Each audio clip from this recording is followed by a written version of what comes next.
Ladies and gentlemen, what's going on? Welcome to episode 86 of the ItsObviousGaming podcast. I'm your host, Preston Pugh, and I'm joined by my two best friends, Garrett Drake. Boys, the weather outside may be a little somber, but I'm excited to talk video games with you regardless. And Jacob Alka. That was your opening? It was. What's your opening? And Jacob Alka. I have no opening. Oh, you don't? I'm boring. Jacob Alka, okay. You can do better than that. How about Rise Up? Go Falcons, right? Rise up! Yeah, there you go. You see you're sporting another Falcon shirt this Of week. course, I gotta keep wearing them until they're not going to lose. I'm not going to say it. I don't think they will either. I have a good feeling about it. I haven't watched a single Falcons game all year, but I have a feeling they're going to win. You going to watch tomorrow? Of course. Yeah, well, I'll be... It'll have already happened by the time this goes up. Yeah. I'll have been at work the whole time, but I'm going to try to watch it on my phone a little bit. But yeah, I'm volunteering tomorrow morning, but I'll be home for the game. So cool. Yeah, it's actually in our announcement video tomorrow morning. It's all Falcons themed. Of course, I'm going to have a Falcon swoop across the green screen. Falcon swoop? Yeah, Falcon swoop, like that. No, I don't know what that is. But since it is now Monday for those that tune in on day one when this episode releases. I'm going to predict right now it's going to be the Falcons versus the Patriots in the Super Bowl. I think you're right, Jake. I got a good feeling about it. And you can't say you're predicting because it's already happened. So are the Falcons playing the Patriots Super Bowl? Yes, that is the game. That is so thrilling. Wow. Go Falcons, right? Yeah. I'm not going to say that publicly except for on this podcast because, I'm not actually a fan. Gotcha. But for the sake of Atlanta, I hope they do indeed rise up. Yeah. It's been a while for us.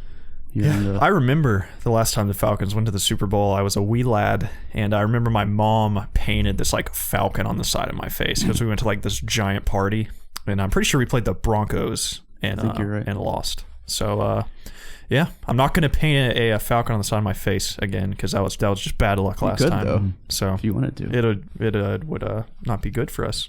We've already lost with it. It matched true. that True. Falcons tattoo or paint on your face would match your outfit perfectly today. It would. Preston, You're what correct. if you changed the cheek that you put it on? Like my butt cheek? Yeah. I'll Or do that. the other side of your face. I could do that too. Yeah. Maybe it was just the side. I think the Maybe. curvature of the Falcon's wing would complement your ass nicely. I think so. So You could wear assless chaps. My nice birthmark on my assless chaps to the game. You have a Falcon's tattoo on your butt. I wouldn't have good assless chaps because I have this giant birthmark at the top of my left ass cheek. Oh, do you? I'd like to see it It's pretty sometime. big. It's like a good, I don't know. How big is that? That's Just tell people it's a 5 tattoo. inches? How dark is it? Is it like a light? It's mark? pretty dark. Yeah? It's pretty dark. It's not like, oh, that looks like cancer dark, but it's definitely darker than my skin. Dude, you should see the scar on my back from the mole I had removed a couple months ago. It is gnarly. It is not healed at all yet. It freaks Casey Where out is it? every time she sees it. It's on my back. Oh, And it's just like a gaping How large red is it? hole in my back. It's like a hole? It's like that big. It's You not stick your finger in? Not Does it look quite. like one of those The hole marks? itself has healed over, but the mark of where they cut out all the skin is like this big, and it looks like just death. And You know those suction things that people do, and they make those red Yes. circles that look like that? no. Like a Thankfully hickey? not. Yeah. Have you seen those people that I don't know what they're A lot of for. the swimmers did it at the Yeah, they're Olympics for swimming. last year. Oh, yeah, I remember that. Apparently, Yeah. it helps with circulation or something. Yeah, I don't know. It's kind of weird. It freaks me out. I saw a guy at the gym that had those red marks. I was like, that's nasty. Bro, you're not an Olympian. Take it easy. Let's dial it down a notch. You're I at just LA started, Fitness in Cumming, Georgia. I started working out last week. I read online. This will help me out. That's what Phelps does, man. Changed my life.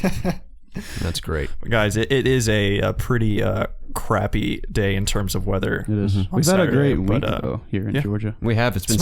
It's like in the 60s, 70s after it snowed it's not last cold. week. What the heck? I am really sad. I love just the 50s, 60s weather where I can wear a comfortable jacket, but I'm wearing short sleeves everywhere. So I'm pretty bummed out. But today's a perfect day to play some video games. It is. So I probably won't be playing any video games today due to me being busy. But Same with me, unfortunately. yeah, it'd be great for you guys at home, play some video games for sure for me. Please. But speaking of video games, what have you guys played this week? Well, the whole week I didn't touch a controller because of work, but Sunday we shot a bunch of Let's Plays, played some Doom, played some Halo 5, which I really, really had fun with. A little bit of Overwatch, I think that was it for me on Sunday. That's the only games I got to play all week, which really sucks, which I have to apologize.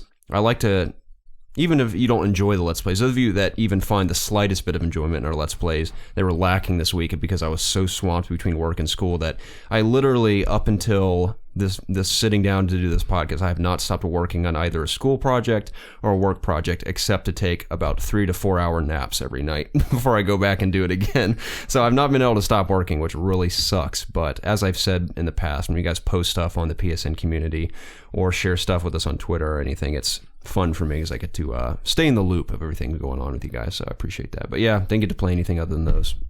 But Halo 5 Very specifically, loved it. I forgot how much fun that game is. You and I had a lot of fun with it back in the day. Yeah, we did. It sucks. I'd have to like redo my Xbox subscription. We still get a crap ton of those things we paid for. Those I completely forgot about that. Yeah, every time I get on now, I open like 10 and get a ton of stuff. Oh, dang. I don't even have my Xbox at my house right now, so I couldn't do it if I wanted to. Did you give it to your girlfriend? Mm-hmm. It's a Netflix She still machine. has it. Pretty much. She didn't even know it could do Blu-rays. I like told her that. It like blew her mind. So yeah, she'll get some good use out of that. I've actually recently thought about giving my Xbox, like trading it in. Really? Yeah. Ever since they canceled Scalebound? There's nothing to play on it next year. Like Sea of Thieves is like the only thing I'm mildly excited about. I was going to save this for later in the podcast, but now that we're talking about this, I'll say it now. Now, I want it to happen, and to me, it makes a lot of sense for Microsoft and Xbox, considering they've canceled so many exclusives. I think this would be smart for them to do.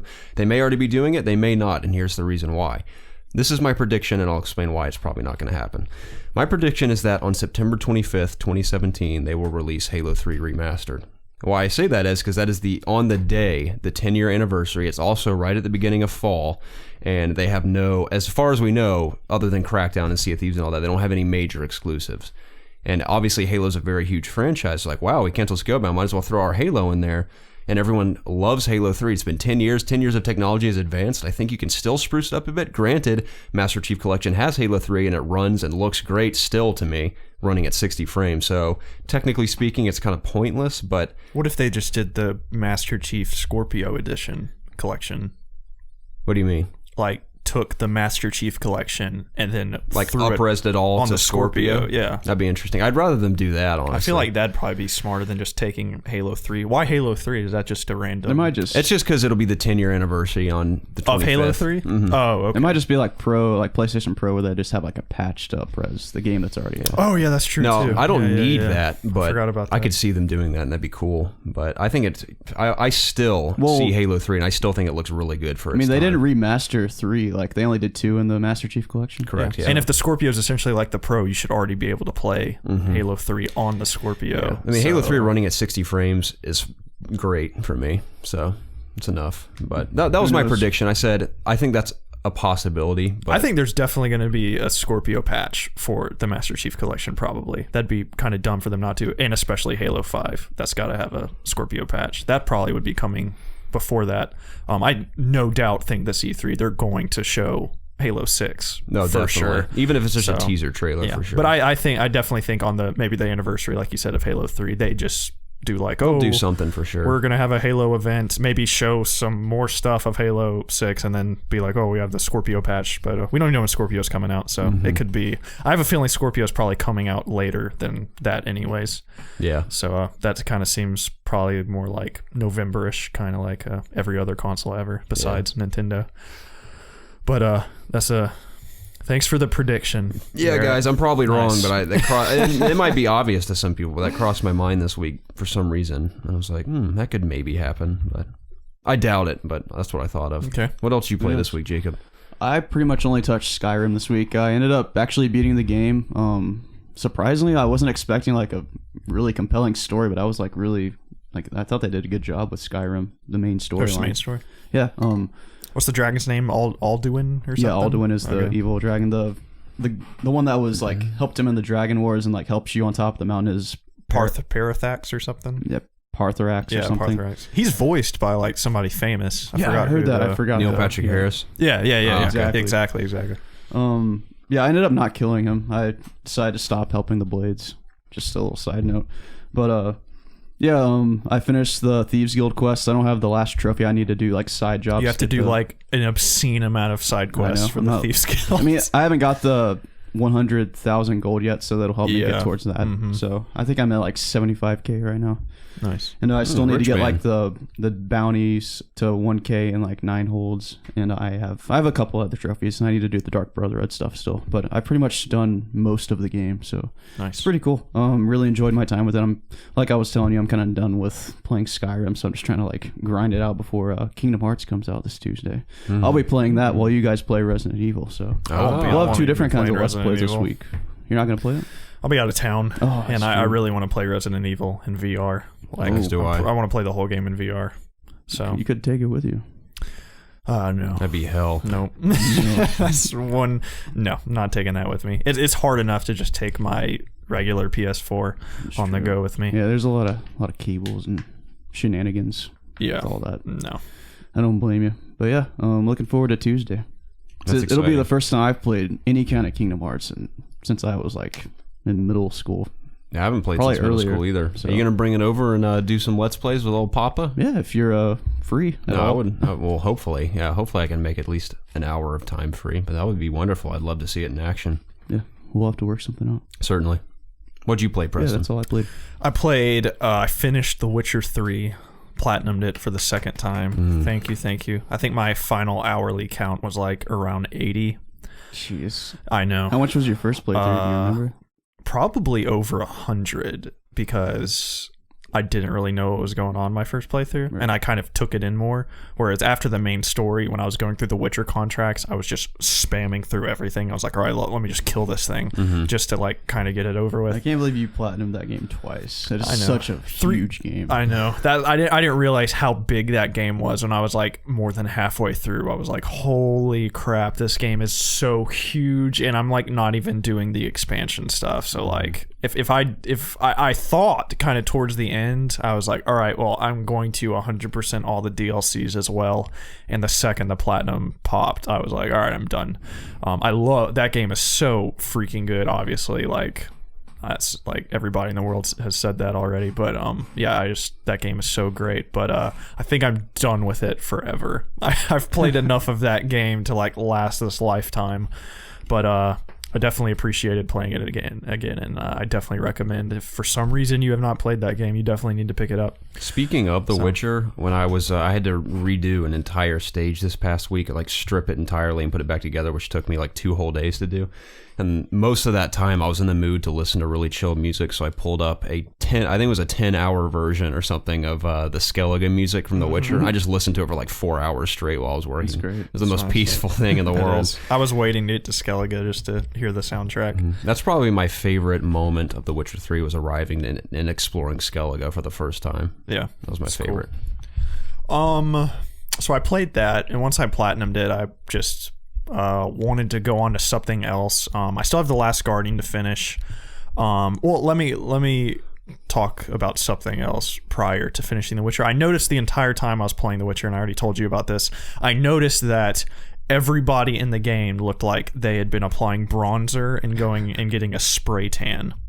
And I was like, what in the world is happening? And this, I've already been thinking this. When I played Final Fantasy, I noticed that, especially during the cutscenes and when I was outside, Noctis and the gang looked like they were a part of the Jersey Shore. And I was like, why are my characters like orange? Like, is it my TV? Who are these carrot people? Exactly. Is it the Pro? Like, why are they so orangey? And you said that in our Doom video too. Yeah, and we played Doom, and I was like, I couldn't even see anything. Orange was just like an explosion in my face. I was like, I even asked you, I was like, can you see anything? Like, this is ridiculous. So it was as easy as me just going into my settings, and I had the color option all the way to 100 for some reason, and it was saturated to death. Like, everything was just saturated. So I turned it down, and like everything looks fine now. So yeah, that was something I'd been dealing with for like a month or two, and I had no clue that like has it always been like that since you've had your Pro? No, I like calibrated my TV again, and I think I accidentally maxed out the color because I was like, oh, color, I want that all the way up, and I like didn't realize that like I was saturating the crap out of everything. But once I turned it back down to 50, like everything looked really good. Nice. So but yeah, that's what I did. So yeah, anyways, I got that taken care of, and then I moved on to The Last Guardian. I played about this entire week. I probably played another 4 or 5 hours, and I got to a part that I think that a lot of reviewers had complaints about in terms of me telling Trico to do something, and he didn't want to do it, and it pissed me off to no end. I was screaming at that stupid dog like crazy. You push R1 to scream at him, and I was just smashing it, I had to get him to dive underwater, and he refused to dive. And I was like, my girlfriend was watching me play, and she was like laughing her head off at me because I was like screaming at this fucking thing to jump in the water, and I'm like holding on to him, and I'm like pointing, telling him to go underwater, and he'd finally would go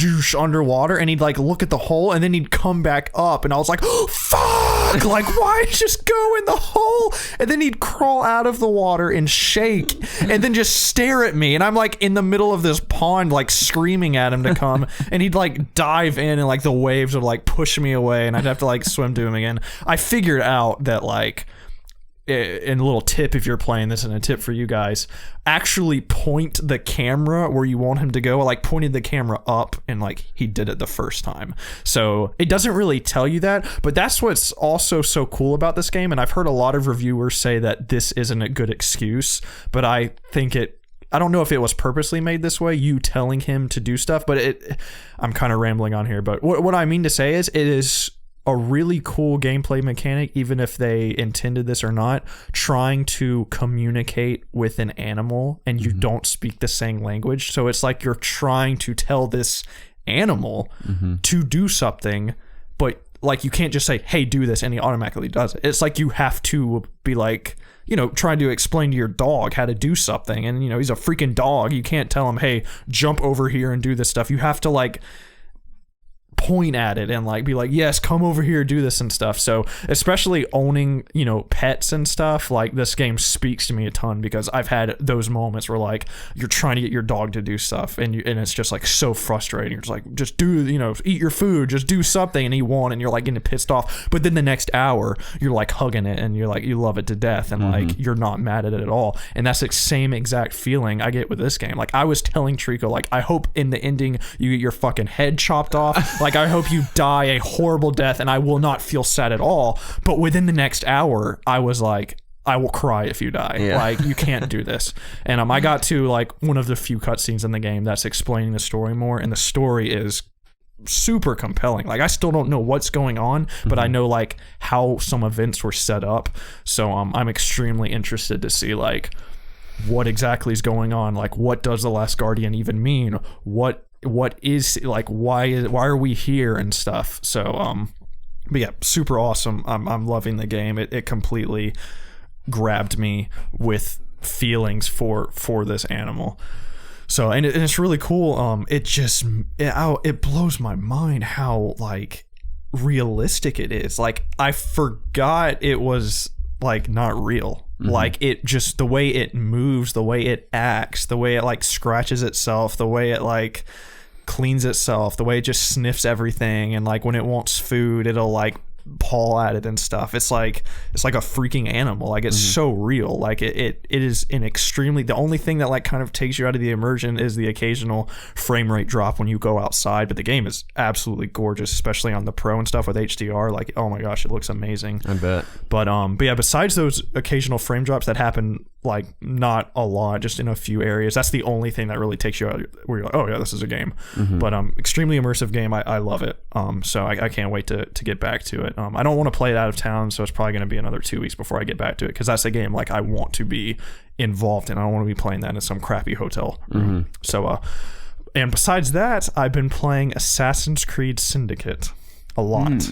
I know that's weird, and that came out of nowhere, but for some reason I had an urge to play Assassin's Creed, and I've been having a lot of fun with it. There are those problems that, you know, we have with Assassin's Creed and stuff, but I've been able to do a lot of cool stealth stuff. Like, I've been able to do missions without being caught and like killing these people in cool ways. Like, I'm using a lot of throwing knives, things that I never really did. I'm trying to experiment more with like using all the gadgets and stuff instead of just going in and killing everybody. And the game's a lot harder than the other Assassin's Creed games. Like, if you're not on the, you actually level up and stuff. Like, if you're a level 4 and you go fight level 6 guys, you'll get your ass kicked. Like, you have to be extremely sneaky around higher level guys and escape and stuff, or like kill them with, you know, hidden assassinations or knives and stuff, unless you're at the same level. But if you're like over a higher level, you're just like, it's like the other Assassin's Creed games. Like, you're just wrecking shop. You can just go in the middle of a group of people and just destroy them. But it's cool. The story's really captivating. Like, I don't remember it hooking me as much as it did. The future stuff, I don't give a crap. I'm skipping all of that. But just the actual story there, Evie, you play as two twins. Evie has her own story going on where she's like really dedicated to finding this piece of Eden, whereas Jacob, her brother, is really set on like building his gang and like overthrowing the Templar. So they kind of had two different goals, and I'm assuming like, you know, come together towards the end. But yeah, it's pretty fun. The graphics are good. There was a pro update. It's not like the best pro update. It's I think it's just higher resolution, the checkerboarding or whatever, but frame rate's the same. But it looks fine. The lighting's pretty good in the game, and the character models for the two main characters are really good. But it's cool. I like the crafting, like the armor and the weapons you get, and the gauntlets and stuff you can get. Like, looks super awesome. So, but yeah, it's been cool. I feel like that's probably the game that I'm going to be playing when I'm out of town. It's just a cool game that when I'm not doing a story mission, I can turn on a podcast and just kind of like, this area of the map, I need to collect these things. I need to kill this person to free up this area of the map and stuff. So it's just a good mindless game that I'm having a lot of fun with. Ubisoft game.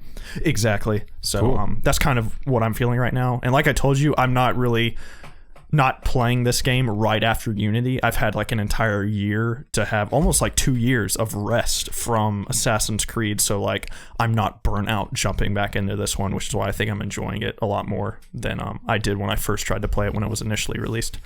So that's all I'm doing. I'm excited for Resident Evil. Like I said, I probably won't play it until I'm out of town, back in town in the next 2 weeks, because I really want to play that on VR, the entire thing. So, yeah, that's what I've been up to. That's wonderful. All this video game talk really depresses me because I miss my controller so bad. I still want to play Rainbow Six Siege. I want to get back into XCOM. I have Watch Dogs on my backlist. Resident Evil's coming out Tuesday. Kingdom Hearts is coming out. I'm dying. And shortly after that, let me be Horizon, the judge of Kingdom Legend Hearts of before Zelda. you buy it. It may not be worth it. Well, this includes Kingdom Hearts 1 and 2, right? This Which one is this? Because I know there's a version that has there are that three coming. games that are not. They're like, two of the games were on the 3DS, I believe, or maybe the DS. It's just the DS. Yeah, and then there's one. Which one? There's one new one. There's Birth by Sleep, which was PSP. Yeah, that's the one I'm excited Then about. there's like 300... Dream Drop Distance. Yeah, Dream Drop Distance. Didn't we hear which is something just about okay. Kingdom Hearts 1 and 2 coming to Yeah, PS4? they're coming out in March. Oh, that's what They're going to be on one disc. Both That's 1 and what 2. I'm and then excited So like, is 2 on this one? No. Oh, No, that's this that. the one in Yeah. January. I was actually interested in buying this one, but I guess not. Yeah, No. you'll have to wait till March to get the first 6 games they released on 2 separate discs. That's gonna be one disc on PS4 in March. I'm never going to play that. Coming out in March? Yeah. You kidding me? Not in March, but Yeah. I will pick it up. Yeah, I'll probably not after. play in March either. After I finish Legend of Zelda, we have maybe. to sit in limbo with our Nintendo Switch for about 9 months or whatever. I will pick up Kingdom Hearts then, probably. Yeah. I don't know, but then Mass Effect's coming out at the end of the year. Then Persona 5's coming out as well around that time and stuff. Eventually. And we still have Horizon and Zelda and stuff, so Lord knows what would ever There's a lot get to of that. big games so. coming out. Yeah, I mean, we the have. first half is 2016 is massive. Or 2017, yeah. So it's exciting. Absolutely. Well, this is the It's Obvious Gaming Podcast, the show where my two best friends and I get together every single week to discuss video games, obviously. Please check us out at youtube.com/ItsObviousGaming if you're checking us out anywhere but here. If you are not subscribed to us on iTunes, please subscribe to us there and leave us a review. We're also on Spotify, Audio Boom, Google Play, pretty much every podcasting service. But our home base is at youtube.com/ItsObviousGaming. So please come here and subscribe. Hey man, what's the news? Why are you laughing at me? I don't know. I just think Your it's smile is so contagious, Jacob. Doesn't help with those beautiful eyes as well. I need to write out a actual thing of what I just said, because I say something different every time. Well, I do the same thing with like a lot of our outros in our videos. I don't think we've ever had anything definitive. We just like kind of throw some words together. We're like, all right, bye. Yeah, exactly. So, but the first story, correct me if I'm wrong, Jacob. This is either still a leak or actually confirmed now. But it was confirmed on social media. Okay, good. So Overwatch's Year of the Rooster event is coming this week? Tomorrow. Cool. That's for the Chinese New Year, apparently. Yes. What can you tell us about it, Jacob? Not much. It's the Chinese New Year. Yeah. It's a big deal in China, obviously. There are skins for May, Winston, Zenyatta, Reinhardt, who's Roadhog, Junkrat, and Roadhog's kind of scared me. He looked like serial killer. Yeah, he kind of looked he looks scary. like a pig. Yeah, like an actual pig. Yeah. I like it though. He's a hog. You know. Yeah, hog. Diva has one. Her mech looks interesting. I don't know if I'm Divas. A fan of any of them, to be honest, but she's in a skirt though. That's true. Now, So see, you told me tons of in our Overwatch. group text, you're like, dude, have you seen Overwatch's? You said Instagram. Yeah, it's Twitter and Instagram. Okay, well, like Diva's in a skirt. Yeah, blah, blah, blah. I was like, oh, sweet. I got to go check this out. So I go to their Instagram. I don't see anything of Diva in a skirt. Well, it was on like, the Korean. It was like leaked or something, right? No, I saw they something. posted. Oh, they did? Okay. They posted the Diva and the May pictures. What was leaked was all the other skins. Oh, okay. Gotcha. So that's pretty much all we know. We don't know like what the brawl will be or like how long it is. So nice. yeah, Well, I'm excited though. I like the events in Overwatch. Yeah, me too. I get excited about new skins and stuff, and I have like maybe 2 skins that have been released. It feels like out of all the events because I never unlock any of them. Right. But yeah, that's pretty exciting. I guess I like Overwatch stuff, so that's pretty cool. Speaking of events, it's not on here. Did you guys check out the Final Fantasy 15 Chocobo event coming I saw up? an didn't hear image about from it. I haven't You watched did? the trailer. All right, I watched the or anything, trailer and Tell me about it. It looks so magical.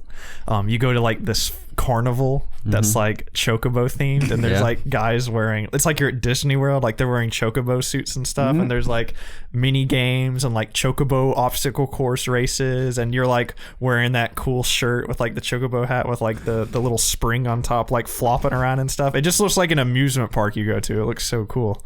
I can just see Noctis being like, yeah, let's go ride some chocobos. It's so hot. It's so hot. Your friends aren't with you. It was just Noctis in the trailer, but it looks cool. I'll try and connect to the internet at the hotel I'm at and download it because I would love to play that. Apparently, it's a limited time as well, so check it out while you can. You don't want to miss that. I think my favorite relationship among characters in Final Fantasy 15 was Noctis and Gladio's sister when they're running around the city, and she's like totally into him, like blah blah blah, blah, like let's go do this, Noctis, let's go do this, blah blah, and he's like, yeah. Like the whole time he just does not give a crap about her at all. Her name's Iris. Iris, that's right. I thought that was so funny. Yep. But yeah, that's pretty cool. The Chocobo event, that's exciting. Yeah. The next one comes from Luke Riley, an IGN quote: Sony, not today, this is previously, but Sony has confirmed that PS4's YouTube app has been updated to allow PlayStation VR owners to enjoy 360-degree video content available on the service. The announcement comes via PlayStation's official Twitter account saying, PS4 at YouTube app has been updated to enable 360 videos when using PSVR. Find highlighted 360 videos here. That's also not... You can't see that. It's in the article, though. If you're looking for stuff to watch in 360 glorious degrees, head over to IGN's dedicated VR YouTube channel here, and also be sure to check out our virtual tours of the Blizzard office and a pair of Tokyo's quirky Final Fantasy-themed cafes. End quote. Now, that's really cool.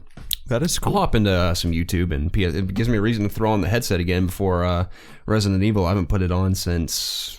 first couple weeks after it came out. Now, I know there's been some exciting experiences and even a game. What's that game called? Journey or something? Journey, what's it? Oh, Robinson The Journey? Is that what it's called? Yeah, I haven't played that. You said it was pretty good, though. Yeah, I had fun with it. Okay, so I haven't played much of VR, but I'm excited for Resident Evil, of course. And this is a pretty cool little nifty option. Yeah, hopefully we'll be getting some more cool VR stuff, knowing that Gorilla Cambridge was closed down this week. It was, yeah. It was the Riggs developer, The right? Riggs developer, which kind of sucks. 'Cause I've heard nothing but good stuff about Riggs. Yeah. And the demo sucked. Wow, it was way too short. You really couldn't really play a lot of it, but I played it back to back a few times just to really get a hold of it. And once I actually figured out what I was doing, I actually had a lot of fun with it. So it sucks to see like one of the first party games from Sony that was like, they were obviously pushing it to be like, oh, this is the big VR game that the studio gets shut down. So hopefully that doesn't show signs of like the future of VR. But I don't know. We'll see with Resident Evil because from what we've played, it was really cool. It was. And it's how I want to play that game. So hopefully we'll get more experiences like that. But our thoughts are with those that have hopefully have just been put onto other studios and stuff, because they are very talented dudes. Like they made Killzone Mercenaries. Was that the Vita game? Yeah, which was all. They keep getting put on these consoles and they make really good games, but it just doesn't sell well, so it kind of like sucks. Yeah, it does suck. But yeah, it's a shame. You guys get a chance to check out the ukulele multiplayer trailer? No. Okay, well, it looks a lot like Cookies and Cream. You remember that game, Preston? I do. Got about halfway through it, and I couldn't take the dinosaur talking anymore, so I stopped watching. I love the sound design in that game. I cannot wait to play it. Is it like the Banjo-Kazooie talking? Yeah, where they're like... For some reason, the dinosaur was just annoying to me. I don't know. That is the funniest thing in the world to me. That's like half the reason I'm excited to play it, all the funny noises the characters make. But it looks a lot like Cookies and Cream style. Co-op multiplayer, and there's a bunch of little mini games you can play. Who do you play as? Is it like two different characters? I think he plays different colored yuccas and lalies, if I'm not mistaken, at least from what I remember. But it looks pretty fun to me. It's not something I'd be like, dude, I'm so stoked for ukulele multiplayer. It's gonna be sick at esports, it's man. Like Mario Party mini games, right? Yeah, kind of feel. That's kind of what it looks like, is Mario Party, and it reminded me of Cookies and Cream. You and I attempted to play that co-op on PS1. Was that what it was? 2. It was 2. Okay, what was that game? Who developed that? Do you know? No clue. I just know there was a 2 lanes, and one of you controlled Cookies, and the other was Cream. And we had to rely on each other to get through the levels. It was a cool cooperative puzzle type of deal. Right. But I remember, was it Cookie had the banjo and Cream had the maracas? Yes. And it wasn't like they were white and brown, maybe? I can't remember. I think Cookie was white. They were rabbits. Okay. Cookie was the white rabbit with the banjo, and then Cream, or actually... I feel like Cream would be the white one, but I don't. Yeah, that makes sense. But Cookie doesn't. I'm envisioning the pink one with the maracas, and she doesn't look like her name would be Cookie. No. I think it's a she. She's wearing a dress. Don't be. You got to be a little more politically correct nowadays. Oh, yeah, she could be anything, Preston. You're right. But I don't know. That was a fun game. But that's what it reminded me of. In funny news, I shouldn't even really say funny. I just thought this is not much of a surprise, but Call of Duty Infinite Warfare was indeed the best-selling game of 2016, despite all the ravenous hatred against it leading up to it and post-release. Completely wrong. Completely wrong. Were you wrong? Cookie is brown. Look at this, Jacob. This is a game? Oh, yeah, dude. Me and Garrett used to play the crap out of this. The Adventures of Cookie and Cream. And we would like get past the first level. Yep. that was it. Oh, man, I vividly remember it's got decent reviews. It's got a 8.1 from GameSpot. Wow. Yeah. Cookie Not too bad. He had a banjo, though. I do remember that. Cookie had a banjo. Cream had the maracas. You think it's on PlayStation now? I don't think so. That'd be pretty cool. So... No, that's pretty funny. Yeah, going back to Call of Duty, I'm not surprised that it was number 1. It has been for a long time. With each iteration. All you haters just make it stronger. Yeah. Battlefield 1 did come in second, which is of no surprise. And Overwatch is actually towards the bottom of the list in the top 10, which is surprising to me because I guess... It did not count the Battle.net sales. Oh, did it not? Which is all the PC sales. Okay, then yeah, it's probably up there. It probably sold better than every game on that list, if we're like talking total. Maybe Call of Duty beat it. I don't know. I could see it in the top 3 easily because I didn't realize they didn't include those sales. It's safe to say it's definitely probably one of the best-selling games of the year. Oh, absolutely. I mean, all these games sold really well. So, but I wonder if Titanfall was on that list. I don't think it was on the top 10. The top 10? It was not. No, it wasn't. Neither was. Final Fantasy was like number 3 or something. Yeah, I know Final Fantasy was in the top 10. I saw the list, but I'm having trouble like remembering what was on it. But yeah, so deserves to be there. I know GTA 5 was on it again. Was it really? Yeah. Wow, it's ridiculous. That game is an unstoppable beast. I know. It's going to be selling that well probably till GTA 6 comes out, and then the whole process starts over again. Yeah, it's insane. Mm-hmm. So, would you guys rather talk about the 2 little movie trailers before our main topic, or you want to do the main topic first? Talk about the movies. Okay. Sure. So, I didn't watch this myself. I watched the first 30 seconds of it. Do you guys watch the new Logan trailer? Yeah, I watched the whole thing. Okay, what'd you think? Oh, it was cool. Okay. I didn't want to watch it because I watched the first 30 seconds where, I don't want to spoil it for anyone who doesn't like to watch trailers, but they do the gas station scene happens and it cuts to a hotel room and something that Logan's holding and he's talking about it. I cut it off there. I'm like, that sounds really fun. I don't want to watch this right now. But I heard it's a great trailer and I'm really excited for Logan. But yeah, did you watch the trailer? What's the girl's name? Well, her quote unquote, I don't want to spoil it for anyone that doesn't want to know. Of course, okay, spoiler alert. The girl is awesome. Yeah, she is cool. Her scenes at the beginning of the trailer are cool. No, so I'm excited to see them in action in a very Last of Us style superhero flick. So it's pretty cool. I think it's going to be fantastic. Oh, me too. I have very high hopes for it. Trailers have sold me like completely. Big time. I'm so excited. Yeah, I've never been more excited for a Wolverine movie. So that's what's funny is that Wolverine has only gotten better as time has gone on, and he keeps claiming, "Oh, this is going to be my last time." But like, why would you? I know you've been doing it for so long, but why would you stop now when it's only getting better? But there is the heavy rumor and consideration that Hugh Jackman's making of doing a Deadpool / Wolverine crossover movie, which I think would be the most. It would sell just through the roof. It would be insane how well it would do. It would do better than the original Deadpool. Would you like him to wear his original costume? Yes, it would be perfect, dude. And I could see Fox begging Hugh Jackman to do this because Ryan Reynolds is all in, and Hugh Jackman has made jokes, I think, about like, oh, maybe I'll do it. I don't know. But I guarantee you Fox is like, we will offer you as much money as you want to do this. That would be such a good movie. I mean, that's such a brilliant idea and money-making opportunity that it's almost inevitable that that's going to happen. So that'd be really cool. But then and only then can that be his last movie. Yes, I think that would be a great send-off. Like have the serious like Logan film and then just the fun, goofy, ridiculous Wolverine Deadpool movie. Right. It'd be awesome. But really quick, it says here Overwatch was 7, Final Fantasy was 10, and number 3 was The Division. That's what it was. Yeah. You said you jumped back into that briefly, didn't you? Nope. Recently, or did you just talk about it? I just talked about it. The survival update looked pretty cool. If that were there towards the beginning, I probably would have played that a ton more. Yes. But, speaking of the Division movie is coming along nicely, I've heard, as far as pre-production's concerned. Still has Jake Gyllenhaal and Jessica Chastain. And, of course, people are hoping it's going to be good. But after the tank of Assassin's Creed, which I've heard is not awful, but I've heard it's okay. Did you end up seeing that, Preston? No, I haven't gone to the movies. Every time I'm like, I'm going to the movies, I end up not going. So... Well, obviously everyone's back feeling a little somber about the fate of video game movies due to Assassin's Creed. Even if people found some enjoyment in it, it's just not quite critically praised like people would like it to be. But, of course, people are excited for The Division. And people have been saying for a while, man, there's never been a good video game movie. And Mortal Kombat was probably the closest thing we'll get to a half-decent video game movie. But I remember today, it was on the TV downstairs, my parents were watching it, Need for Speed with Aaron Paul. That is an awesome movie. Have you guys seen Need for Speed? No. Dude, it is. I forgot when I saw it in the theater. I was like, man, that's like a slightly more grounded Fast and Furious, and I thought it was awesome. And I love Aaron Paul, and I forgot, like, they have Michael Keaton, Aaron Paul, the guy from Mr. Robot. What's the other guy's name? There's the girl from 50 Shades of Grey is in it. The girl from Green Room's in it. You mean the guy from Until Dawn? The main character? Yeah. That guy, His bigger role. Yes. Until Dawn. Until Dawn.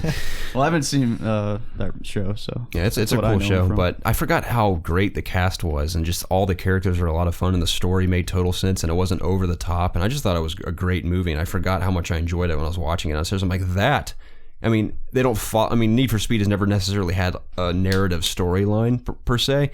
But as far as a movie with a video game title that is clearly based off of a video game, I thought it was great. I'm like, I keep forgetting that people fail to mention how good that movie was. I like a guilty pleasure of mine is the Prince of Persia movie. That's a guilty pleasure for sure. I don't think that's as bad as it is. Well, that's a fun one. And that was my first midnight release. Oh, wow. I think you and I went together. Yep, we did. The lady in that is like obscenely hot too. She's very attractive. I think that's very Pirates of the Caribbean-esque type of fun.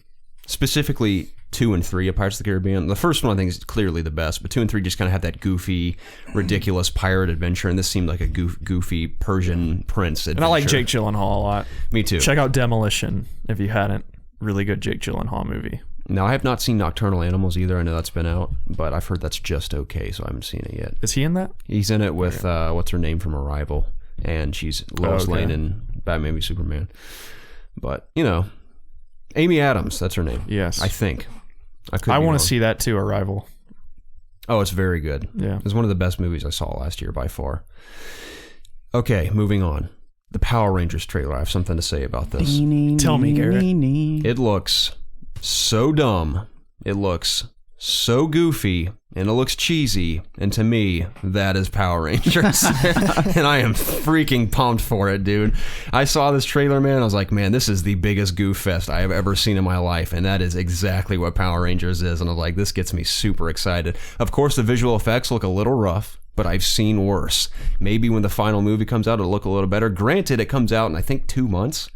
So, but kudos to Legendary and the studio behind producing this movie for waiting to release a full-on trailer just shortly before the movie releases, because a lot of movie trailers have been coming out a year in advance or 6 months in advance. I'm like, why are you releasing a trailer now? Sure, it generates fan interest, people get excited, but I feel like that dies down and then it has to build back up again before the movie. You gotta make a new one to spoil more of the movie. Yeah, I think the marketing so far for it has been great. I haven't seen anything on TV or much of it online, but as far as, with the exception of the trailers, I've seen, they released the teaser trailer, got everyone excited. Oh, this looks pretty cool. And released the full trailer. I got everything I wanted out. We got to see him morph. We saw Alpha 5. We saw Zordon. Yeah, we heard Bryan Cranston speak. We did. Zordon. Alpha 5 just freaks me out. He looks so weird. Yeah.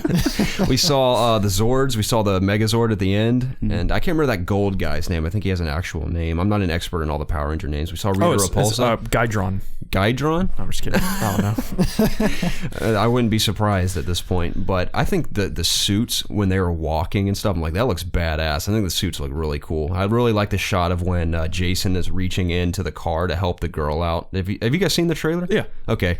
That shot looks cool. I like the part where he's like crawling through the dirt all torn up and stuff like that. Looks cool. Mm-hmm. The fighting looks cool when they're fighting the putty patrollers on that mountainside. I'm like, that looks like classic Power Rangers to me. So I'm really stoked about it. What do you guys think? Yeah, it's going to be cool. I wasn't allowed to watch Power Rangers as a kid. Really? Yeah, so I don't know why. But I just don't have that connection to Power Rangers because, like I said, I didn't really watch it as a kid. But I know it's goofy. From what I've seen of Power Rangers, it's, straight up Japanesey goofiness. So this does look interesting to me. And I tend to like more movies like this. Like, I enjoyed the TMNT movies because they were just like ridiculous and just cool popcorn flicks, and that's exactly what this looks like. Yeah. So I'm definitely looking forward to see it. I have heard 2 very cool fan theories that I think would be brilliant for them to implement into the lore of this new Power Rangers franchise they're trying to create. They want to create like 6 movies, and I think that's possible if you have a narrative that drives it forward and people enjoy the cheesiness of it, like I certainly will. Now, the first theory we've heard that I think we've discussed in the past is that Rita Repulsa was originally the Green Ranger back in the day, and that's why her armor looks more mystic and ancient. And you can see in the trailer she's green at one point, and then later on, whether it's later in the movie or earlier, I'm not sure, she's in all black, like kind of more traditional Rita Repulsa, which is interesting. But I've heard that originally she was the Green Ranger who betrayed the Rangers, and that's why in the trailer she says I've killed Rangers before.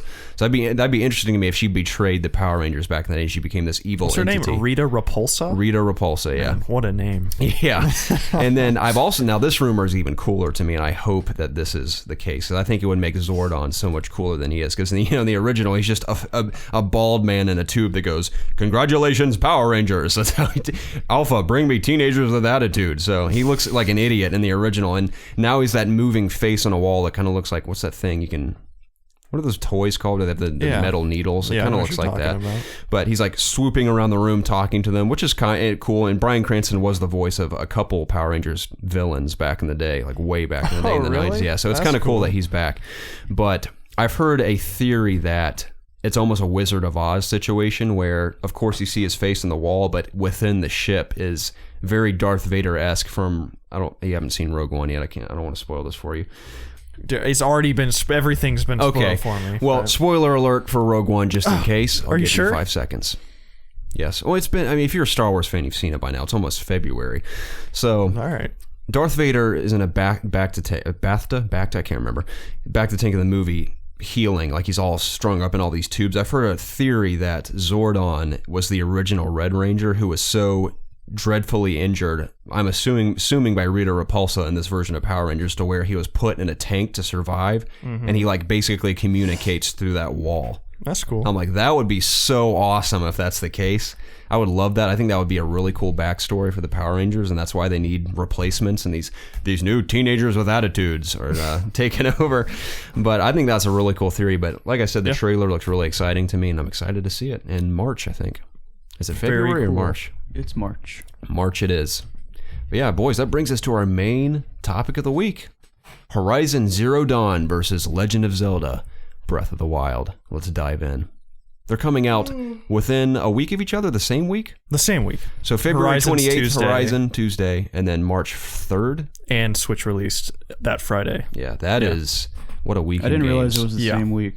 That's terrible. Yeah, Yeah, that's wild. Which is definitely has me confused, and I'm sure it has a lot of people confused because of these games being, a little bit similar. You're both riding around shooting things, like I said last week, bow and arrows, both open world, RPG-ish type games. I'm sure Horizon's going to be lean more towards the RPG nature, while Zelda leans towards more the Zelda nature of things, where you're not particularly having like a skill tree and stuff to follow. Who knows? That could be in the game. I'm pretty sure they would have said something by now. I'm pretty sure it's not. But I think one of the main things we could talk with first is like, what are you? I mean, I'm sure we've already said this, but we can reiterate it a little bit. Like, what are you most excited to play in terms of, these two games? Oh man, dude, I will say like I've told you, I've said this many times, there's a place within my soul that is the biggest Nintendo fan who's ever lived, but it's just a little piece, and it's like right over here. And then there's the rest of me that's more of the PlayStation guy. But You got a really big heart. yeah, it spans my whole torso. But I think I'm more excited to play Zelda first. Not that I'm obviously going to play Horizon beforehand because it comes out earlier, but I'm more excited to play Zelda now for two reasons. One, the Switch is brand new hardware, brand new gaming experience. That alone has me very excited. Plus, I just recently beat Ocarina of Time, and I'm still on that Zelda kick. I'm like, man, that game was so good. It took me like 10 years to beat it. I'm so excited to play the next one. And I think everyone knows that scene in Breath of the Wild looks incredible. And it almost seems like how Need for Speed is to Forza, like the arcade version of a game versus a sim version of a racing game. It's almost like Zelda is like the arcadey RPG to Horizon that's like an actual RPG. And I don't mean to downplay Legend of Zelda. It's just much simpler. Like you can cook, you can change your outfit depending on the weather, you can do all kinds of stuff. I mean, there's still a bunch of the game we haven't even seen yet. But I'm just excited to jump into that very colorful, artsy world in Legend of Zelda with this narrative that seems to be pretty compelling based on the trailers. And explore this open, gorgeous land. And I assume it's in Hyrule still. Is it always in Hyrule? I'm assuming it's Hyrule. The only game that, off the top of my memory, doesn't have a foot in Hyrule is Majora's Mask. Okay. So I'm just so excited to jump into that world and see what it has to offer, because there's a lot more mystery so far, because I've seen more of Horizon than I have of Legend of Zelda, so there's just a lot to explore in the game. So just from an exploration and world standpoint, I'm very excited to see what's all in store for Legend of Zelda. The Horizon hand, obviously there's that story, where do these robots come from? There's these enemy human factions. You're, what's her name again? Aloy. Yeah. These questions, Aloy. Maybe what does he say in the trailer? He's like, maybe the answers are worse than not knowing. I saw that trailer so many times during E3 that I can quote the entire thing practically. But yeah, we get to find out those secrets. I'm excited to play as Aloy and level her up with all these skills and abilities and taking out bad guys and mounting robotic mooses. So it looks really cool. But as I said, I'm probably more excited right now for Legend of Zelda. What do you think, Jacob? Horizon Zero Dawn. Boom. I'm not getting the Switch until later, so obviously my choice is Horizon. That game's probably been like my most anticipated game for a couple of years now. I've always really wanted to play it. It's always looked so good. The story is so compelling. The trailers, like I've said something prior in this podcast, that completely sold me with the trailers. I just really want to play it, and it's coming out very soon. I'm totally excited for it. Now, since my easy explanation was said, what is your choice? It's very hard for me. This is how excited I am for both of them. What are you talking about? Don't choose the wrong one. Oh, I'm not going to. Initially, my pick is going to be both. I'm going to have a cop-out. But I have the collector's edition for Horizon pre-ordered, and I have the collector's edition for Zelda pre-ordered along with a Switch. So, needless to say, obviously, I'm excited for both games, that I'm putting my eggs in the basket of like, yes, I'm going to throw down all this money and I'm going to buy these two collector's editions. Secondly, my main hype for Horizon, honestly, was its like let me retake that. My main hype for Horizon was obviously just because it looks awesome. I like guerrilla games. I'm really into open world games. I really like RPGs, but it had this Zelda-ish flair to it. Even though Zelda hadn't really been open world up until this point, it looks just like PlayStation's version of Zelda, which already was very interesting to me. So, that, definitely piqued my interest in Horizon. I even put Horizon in our E3 discussion above Zelda in my most hyped games. Mm-hmm. However, having Zelda like literally a month away, or is it a month away? Or no, 2 months. Well, no, it's about a month. About a month, a little bit over a month away.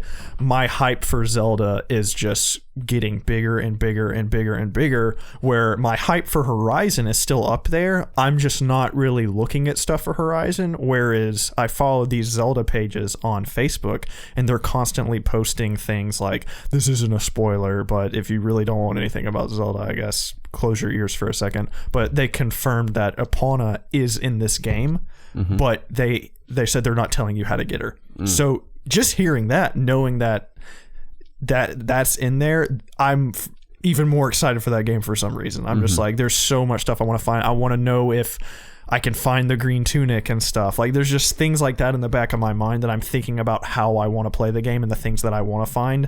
Whereas I'm not having that thought with Horizon. I'm just like, I want to play Horizon. I bought Horizon as one of the things that made me buy a Pro, because the game looks absolutely ridiculous running on that thing. Mm-hmm. And, the story, like Jacob was saying, all the story trailers that have released, and just knowing like, what are these robots, where are they coming from? The gameplay looks really fun. The gameplay loop looks fun, like in terms of the crafting and like hunting these animals and stuff, and hearing that there's towns you can go to and stuff, and there's like underground parts, and like you said, there's the enemy factions and stuff that I didn't even think about when they were initially showing the game. That still has me pumped, but for some reason, just like my inner old school Nintendo like fanboy is just like coming out every time I see Zelda. Just it, like you said, looking so cartoony, and just I haven't played like a Zelda game like that since like Twilight Princess was released, because I liked Skyward Sword, don't get me wrong, but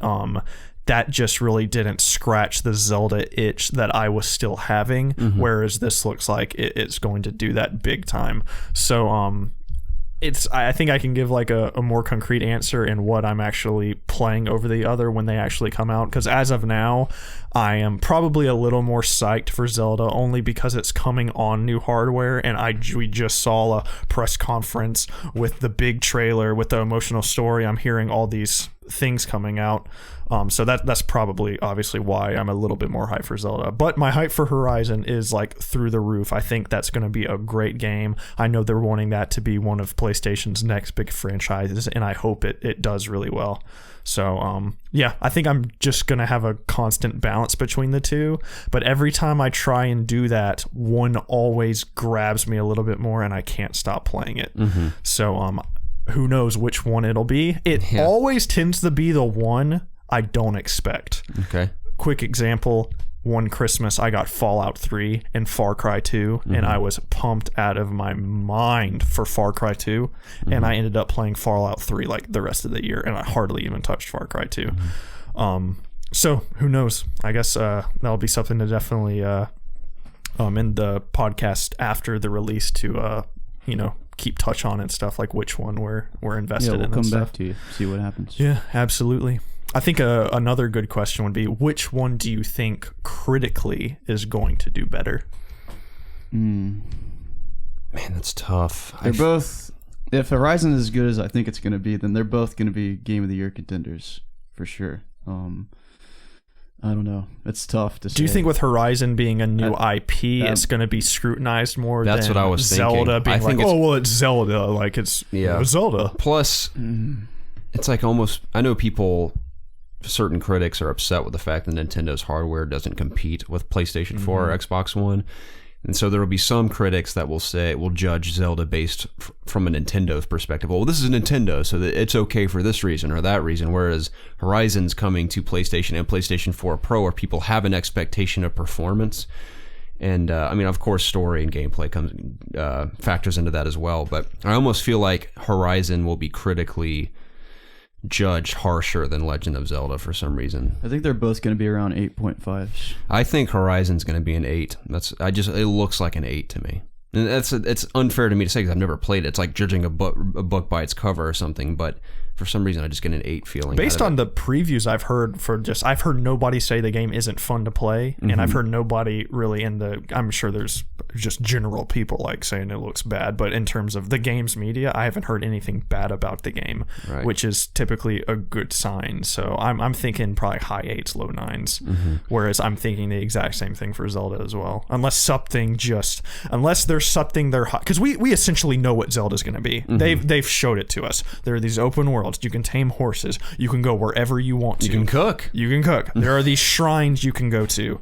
There's apparently some golf mini game I read about. You can climb anything. Yeah, like we essentially know what the gameplay of that game's going to be. We know what the gameplay of Horizon's going to be in the terms of we've seen what the fighting and stuff looks like, but does that make sense? We don't know like what it's going to be. I know what you mean. Like we haven't seen like I think we've seen an accepting of a quest, going out and doing it and coming back, and obviously that's going to be in it, but like how is traversal around the entire world going to be? How is the story going to weave itself together? Which I read in an article that the Zelda story, no matter how you play it, it still works. That's interesting. Somehow the story still plays out, and the way that you play the game, depending on, I'm assuming, how many shrines you go to and stuff, the ending is different. Because in Zelda, you can just go to the final boss and just beat him if you can beat him, and it'll have a different ending than if you did other things.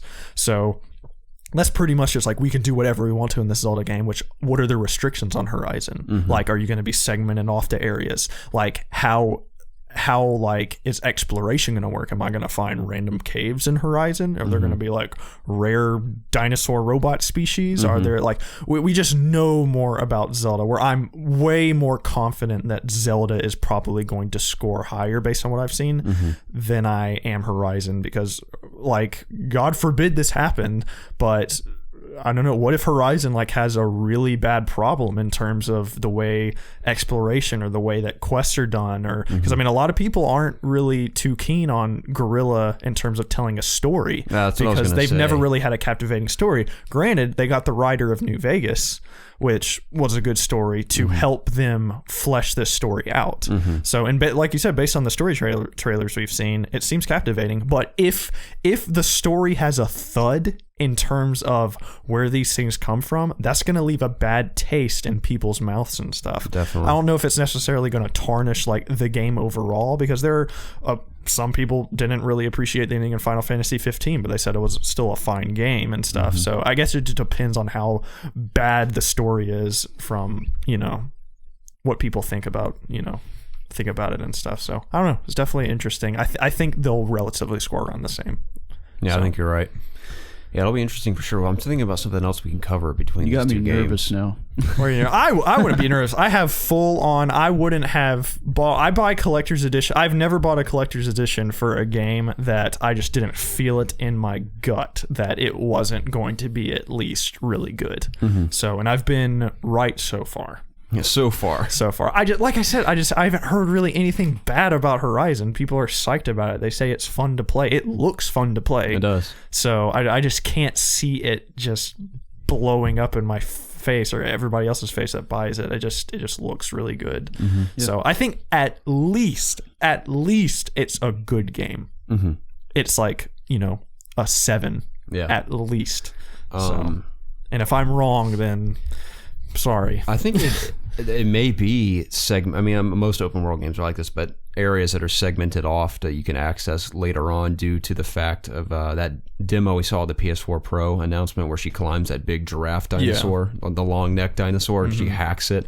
I don't remember what they said about that, but it almost seems like that's in Assassin's Creed where you climb a tower, you can see all the objectives around. It almost seems like that kind of style. I could be wrong, but we'll see, I guess. That's definitely more entertaining than just climbing a pole or something, or a stationary building, like having to chase this thing down. So for sure. It looks really cool. Yeah, I'm trying to think of anything else we can cover between those two. Don't force it. All I know is I'm super excited about both of them. Now, here's a question. This will be our final question as far as between the two of them. If one of them had to be canceled, like no questions asked. It just has to be canceled. It's over. Yeah. No, Which one would you prefer for it to be canceled? So essentially, like, which one? If you could only play one, Yes. That's what what would I you was play? gonna say. Oh Lord. I'm gonna say Zelda. I'm gonna say Horizon. That's easy for me. 'cause Yeah, that's I've never- easy for you. I never played Zelda. There's two different things. I essentially bought a Pro for Horizon. You bought a but Switch it's you're for buying a Zelda. Switch. But I'm for buying a Zelda. Switch for Zelda. Yeah. I can take Switch wherever with me. Yeah. Granted, Horizon has trophies. And a platinum. Yeah. I'm gonna have to say Zelda. I'm gonna have to say Zelda because Horizon's a new IP, and I just Wouldn't that kill you though for big- me to have the platinum and you not to even be able to play it? No. Preston's got 35 platinums. Yeah, Jacob. Jacob, get But on he doesn't my have the freaking Horizon level, dude. Zero Dawn platinum. Not yet. Yeah, but I'll Well, you wouldn't have be able to play it. 100% Zelda on the Switch. Yeah, where's But, your proof? But I'll take a screenshot, duh.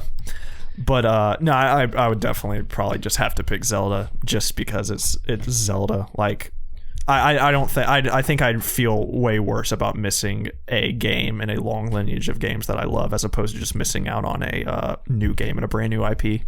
And you don't So- even know if it'll be great, you know? Yeah, It could just be a dud. It probably won't be. But, I you know. have more faith, slightly more faith that Zelda is not going to bomb as opposed to Horizon bombing. I don't think either are going to bomb, but I think Horizon has a higher chance of not being good than Zelda has a chance of not being good.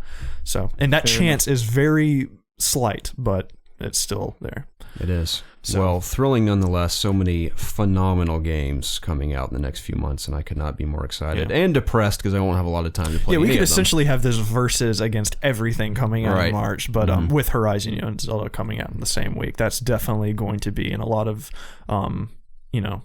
hardcore gamers. That's going to be an extremely hard decision to make. Absolutely. Speaking of those two games, if you're listening to this podcast on Monday, January 23rd, I think, the 23rd, we have put out a survey as of this podcast being released asking, which game would you rather us give away upon release? Legend of Zelda Breath of the Wild or Horizon Zero Dawn? We're going to leave the survey up on Twitter. You can access it on Twitter at ItsObviousGaming and cast your vote because that will be one of those games will be our next giveaway depending on what gets the most votes. So we're going to leave it up all week for you guys to go vote on that. We'll see how the polls turn out, and that's the game we will indeed give away upon its release, and we're excited about it. So we like giving away things when we can. Yeah, absolutely. We'll probably try and do more of those because it's we saw from our last giveaway, we had a lot of interaction and we had a lot of people, newcomers come in that, obviously more people are going to come in if you're giving away something. Yeah. And, they tend to stay and stuff if they like us. So, we'll probably be doing that a little bit more. And it's fun to have these contests, get everybody hyped and stuff for new games coming out. So, It is. definitely check that out. And let us know down below too, but definitely it'll help us a lot if you cast your vote on Twitter at ItsObviousGaming. That'd help us out a lot in determining that outcome. You know what reminds me when you say cast that vote? What's that? That's those stupid Facebook videos with that guy that like predicts something I about hate you. those videos, It's like, man. Cast your vote now. Yeah. No, I've seen one of those videos and I vowed to never watch another one again. Hit the on like Facebook. button right now to cast your vote. Yeah. Just want to punch the guy through the screen. I feel you, my friend, but I guess that does it for our main topic of Legend of Zelda versus Horizon Zero Dawn. We're pumped for both of them, and let us know on that poll which one you'd rather us give away. Moving forward to community questions, boys. Got some fun ones this week, starting out with Falky. Oh, Falky. Oh, Excuse me, I meant to say you can also reach us at Twitter on It's Obvious Gaming, or at It's Obvious Gaming, Facebook at It's Obvious Gaming, same for our PSN community, Xbox Club. I already said Facebook. Am I leaving anything out? Gmail. ItsObviousGaming@gmail.com. All of that information is found in the links of the description of all of our videos. You can find all of that information. Our gamer tags, our PSN names, community names, email, Twitter handle, all that social media is all there for your access if you need it. use that hashtag AskIOG. Yes. Yeah. And that always helps, especially... This helps me determine whether you're just asking a question that you don't want to be public or want it to be on the podcast. If you, no matter where it's at, if you just do the hashtag #IOG, I'll know that you want us to discuss it on the podcast. And sorry, I accidentally answered a question in an actual YouTube comment. And so that's I know we didn't use it. So if that does happen and you weren't on the show, we apologize. We'll try and prevent that in the future. Better luck next time. Yes, but we appreciate your questions coming in this week. The first one comes. We have 3 from Falky, 3 short ones, but they're fun ones. Number 1, have you guys ever been on vacation outside the USA?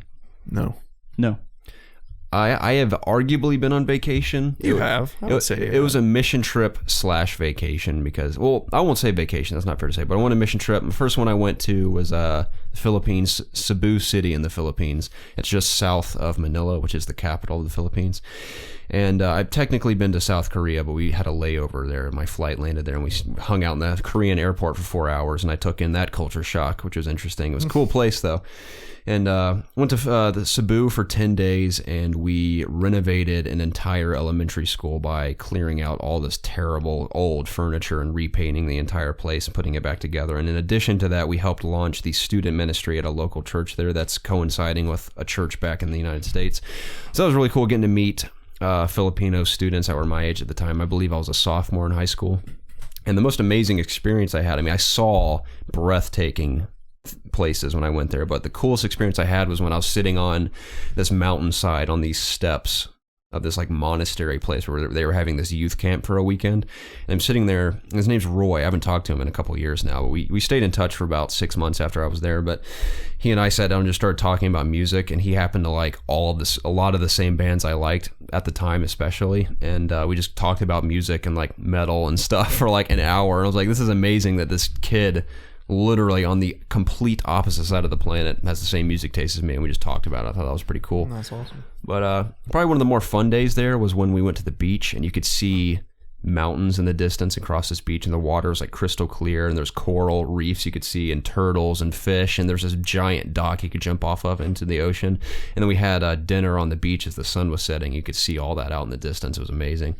And the only other cool place I saw in the Philippines, the rest of it was all slums. It was crazy. They don't have traffic laws there. I saw a man fall out of a taxi door and hang onto the door, getting drugged down the street at like 50 miles an hour. I was like, that's not a sight you see every day. One of the first games we played with the students from the church there was called The Amazing Race TV show. It was like a mock of that, where they gave you objectives. It was like a quest log to go around the entire city and meet all of the objectives. And one of the like the side objectives was whoever can tally the most and prove it with pictures, the most people peeing on walls gets like a bonus prize. And I thought they were joking. We saw like 16 guys peeing on walls in the middle of the streets. I was like, what is this? My goodness. And granted, it's a different culture, different place. I wasn't like, ew. I was like, that's fascinating that that's actually a reality here.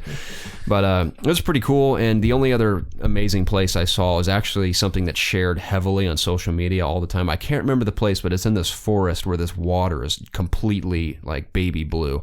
It's just like you're talking about oversaturating something. It was like an oversaturated water, how blue it was. And there's this waterfall there, and these big wooden log rafts that you can get on with these big paddles and go underneath the waterfall. And there's a big cliff that people can jump off of. And more times than not on Instagram, people will share this location in the Philippines. And I see videos like this on social media all the time where I'm like, wow, that looks like an amazing place. Shout out to you, Felipe, in Switzerland, because I see countless videos of Switzerland. I'm like, that looks like a magical place that I'd love to visit one day. But I see all these amazing places on social media. I'm like, wow, I'd love to go there. But whenever I see that one from the Philippines, I actually get to say, oh, I've been there. That's pretty cool. So I've been to the Philippines, and the only other time I've been out of the country, if I'm not mistaken, was when I went to Brazil. The city was called, it wasn't Sao Paulo. I can't remember the name of the city. It was south of Sao Paulo. But flew to Brazil for another mission trip a year or two later, and that was also an amazing place. Very mountainous there as well. I just remember a lot of bus rides that we took for a few hours, and just massive mountains as far as the eye could see in either direction. The city was cool. I had a ton of rice and beans. I had rice and beans for every single meal for 10 days. In addition to that, we occasionally had chicken or steak with our meals, but all the food was great. Meals. Oh, it was. I mean, they were very good, but by the end, that food just ran through me so quickly that I was starving. Beans tend to do that. Yeah, and me and half my team were dreaming of Chick-fil-A like 6 days into the trip. And I've never been so satisfied with the Chick-fil-A meal than when my mother picked up Logan and I, our buddy Logan, from the airport, drove us straight to Chick-fil-A, and I had like 3 chicken biscuits. I was so hungry by that time. But Brazil is an amazing place too. I'm trying to remember what we did there. We did something similar. My brain's dying. A church there, not a school this time, but a church needed their entire worship center completely redone from head to toe. I'm talking like painting ceilings and walls and tearing down walls and replacing them and building stuff. So that was fun, but met a lot of amazing people there too that I very occasionally talk to, maybe once or twice a year on Facebook or something. But those are 2 incredible trips that I will never forget, and I am very jealous of people that still have the opportunity to go on mission trips. I can't typically right now because of work and school, but I'd love to go on another one someday, and just vacation in general. There's countless places I'd love to see across the earth. I'd love to escape the U.S. one day. I got close. I went to Key West one time. That's pretty close. Yeah, that's the southernmost point in the U.S., so I almost escaped. Right. I went there once for a sea camp field trip in middle school. Camp. When I was going to the middle school in Florida, the private school I went to, they went to sea camp to the Florida Keys. What is sea camp? We went to the Florida Keys and we snorkeled a lot in the middle of the ocean. I saw a lot of barracuda. It scared me to death. They had a pool of nurse sharks there. You know what nurse sharks are? No. Well, these smaller sharks that will suction cup to you if you annoy them. And you have to have them surgically removed. That's how strong their suction is. And we learned about sharks and wild and sea creatures and stuff. And we stayed in these cabins in the Keys. It was pretty cool. It was pretty fun. I mean, at a private school, you can go on the world's most expensive field trips. We went somewhere else. I think they went, one older grade got to go to London for a field trip. I'm like, it's amazing. But yeah, Keys are a pretty cool place. But I mean, I could go on and on about how much I'd love to travel around the world. But those are the only 2 places I've traveled outside of the country. Preston, if you go to one place out of the country, where'd you go? Man. I'd love to see Tokyo, honestly. I'd love to go to Japan. Mm-hmm. I just think that place looks really cool. It does. Yeah. I mean, I haven't been in it, but I'd love to experience the culture there because I think it's just fascinating. Yeah, I just want to go to like one of those like really crazy places you like see in shows and stuff, or like just like all the shops and stuff, and just go walk around and eat some of the food they got on the street and stuff. So. Totally, it'd be awesome. What about you, Jacob? I've always been fascinated by like Eastern or Western European countries, even Eastern too. I haven't really like nailed out which one I want to go to in particular. Probably preferably one that speaks English. Because I don't want to be walking around like asking people what to do and they don't understand me. Right. But you know, I've always thought about going to London or just something like that. It might be a boring answer, but yeah, I always wanted to go there. Europe sounds really exciting to me as well. So maybe like somewhere in Mexico. I'd like to go to Mexico one day. Right. If I'm being honest, I think the most exciting place any of us could travel to would be Omaha, Nebraska, specifically in the United States. I heard it's a great city. Oh, yeah. I do want to get out to California one day if I don't end up like living there. So there's a lot of cool cities in California, at least from what I see in videos and social media and stories, I guess, because I've never seen it with my own eyes. So it may not exist. And in case you guys didn't know, for all we know, it might not be. You can't actually see California without Marlon Brando's eyes. That's a Slipknot song. Oh, Moving wow. on. Do you guys usually hang out when you're not recording for YouTube? That's also from Falky. Oh.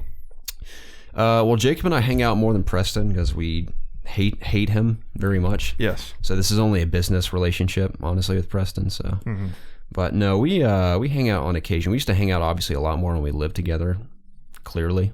And we hung out a lot before we started YouTube when we didn't live so far away. I mean, Preston and I used to do this thing where we would alternate weekends, where I'd go stay at his house one weekend, he'd come to my house the next weekend. We'd just go back and forth. We did that for a long time. Jacob and I hung out a crap ton in high school. We still hang out now for videos, and occasionally occasionally we'll go to not a buddy's nearly house. as much as we used to. No, just because we're all grown adults now. We have jobs and crap, which sucks. Jobs and shit. Crap. Yeah. Well, life gets busy, but when we have the opportunity, we hang out and either play games or, like we said last week, we went to the bars and Jacob falls over a wall and stuff like that. You never know what's gonna happen. So, and every now and then we'll go to a movie. Like Jacob will go to a movie with my girlfriend and I sometimes. So yeah, I'm not in the picture ever. Yeah. Most of the time, I just live too far away to just on a whim be like, "Oh, I'm coming down." Yeah, but which sucks. I know it does suck. Well, imagine if we didn't have this podcast. What would we do? I think we'd make an effort to hang out. Yeah. I mean, we occasionally we went shooting and ate ribs one time. That was a great mandate. That was so fun. Shot and ate ribs. We'll occasionally do something like that. Typically, we hang out most of the time if we're not doing this just online, and even then we're sometimes just doing videos. Yeah. But right. Yeah. Once life slows down a little bit, I'm sure we'll have more opportunities. Totally. So. And that time will come. I trust that it will. The last one from Falky says, if a PC and a PS4 were the same price and the PC ran all games in 60 FPS, would you guys still choose the PS4? No. For exclusives, yes. Well, if I could only pick one, I would pick a PC, to be honest. I would do it for the exclusives as well. Yeah. That's literally the when only a majority reason why. of games that come to PC that I'm interested in already come to PlayStation 4. But just knowing I couldn't play like Horizon or God of War or Spider-Man or any Naughty Dog game, like I'm gonna pick the PS4. I think I'd be okay. It would suck. Don't get me wrong, but I've always just wanted a powerful PC. Just didn't know what it feels like. I would obviously It's want like a dream both, of mine. but like I said, just I like getting trophies, and I like just the exclusives more so on PlayStation than the ones that are on PC. So Gotcha. I agree. So yeah, Thanks for those questions. Yes, thank you, Faki. Those were some fun ones. The next one comes from Andreas Green on Facebook. He says, if you could own a games company, which would it be, and which IP would you push, or would you create a new one? I'll start. If I could own a company, I would own 343, and I would craft a way more exciting original Halo narrative, because I'm tired of this Master Chief stuff. I love Master Chief, awesome character. Hey, like I've said 1,000 times, Halo 1 through 3, that is Master Chief's story. Everything beyond is fan fiction. I hate the story in Halo 5. It's the stupidest thing in the world to me, and I'm not excited at all for the story of Halo 6. The stakes, to me, were the highest in Halo 3, and they resolved that, and everything since then has been a goof fest to me. So I would want to start an original Halo story with absolutely brand new characters, but I've said this, I think, recently. I want Master Chief to have a presence, but you do not play as Master Chief. Master Chief, because everyone loves his voice as well. Master Chief is an iconic game character. He would be your Cortana in this next Halo game. You would be it would be a Titanfall situation, I think. Now, this is all coming completely out of my mind. I'm just letting it flow out. I haven't actually nailed this down, but I'm thinking a Titanfall 2 situation where you're your average soldier inspired by a Spartan force who the Spartans nearly get wiped out or something, and you kind of have to take on the mantle of a Spartan. Almost, I'm copying Titanfall 2's story, but Master Chief is your AI, and maybe there's new enemies. I don't like the Prometheans really at all. I think they're boring to fight. Now, they're very varied, like the Knights, especially in Halo 5, they refined them. Halo 4, they're kind of the... Halo 5, they refined. The Knights actually felt intimidating. In Halo 5, they were much harder to kill than everything else, and the Watchers actually served a purpose in this one. So I think Halo 5, from a gameplay perspective, for the most part, now the co-op, I think, was unnecessary in Halo 5. I think it took away from the story. But the gameplay itself, I think, is enjoyable, especially the multiplayer. So I'm very excited about Halo 6 multiplayer, because Halo 5, I think they really nailed it. I think it's been the best multiplayer since Halo 3. So multiplayer, I don't have much to say about. I think 343 is doing a great job. But narratively speaking, I'd love Master Chief and Cortana out of the picture, aside from Master Chief being... And it'd be cool if he had his helmet off, but you never still see his face. It's always like from behind or a weird reflection or something. So, Speaking of helmet off, what if 343 decides that in order for like them to reconnect in the next game, spoilers for Halo 5, yeah, Cortana is evil. Yeah. Sorry. So stupid. But what if like in order for her to like come to her senses, he takes his mask off? Would you be upset about that? Because that's the thing. No matter what they do, people won't be satisfied. Right. It doesn't matter what he how looks can it like. be satisfying though? Right, Because that's not exactly. even a part of him. Like, who cares what he looks like? Right. And the I feel like that's excuse like they what if they ruin, did that'd that? ruin Would it you if be they upset? show him. Yeah, it's so much cooler to me if you never ever see his face. I'd rather him die in that helmet and be buried in it than ever see his face. he's going to be. Yeah. We're never going to. I mean, technically, we've seen his face at the end of Halo 4 at the very last shot where they lift up his mask and you see his eyes, but that's enough for me. I don't need to see anything else. So It's kind of cool how they've played with that. yeah, It's like you don't know who the guy is. What about you, Jacob? What was the question again? If you could You have want a game any company? studio, and would you let them make like a sequel or just a brand new IP or something? Can you guess mine? Can I guess yours? Blizzard. Yes. Making a third person action game That would be cool. It'd be cool or a if new Blizzard MMO. Blizzard make a new MMO. I want to see them do like a narrative driven It would RPG. For me, it'd either be like an RPG, like a brand new like franchise, or a new MMO. I want to see. Not that I have Fable. time to play an MMO anymore, but Yeah, it's just I want a new MMO that comes out that like the whole world plays. And then I want Yeah. to jump on the bandwagon that right would when be it cool. happens. That's Something what I like want. as big as WoW was.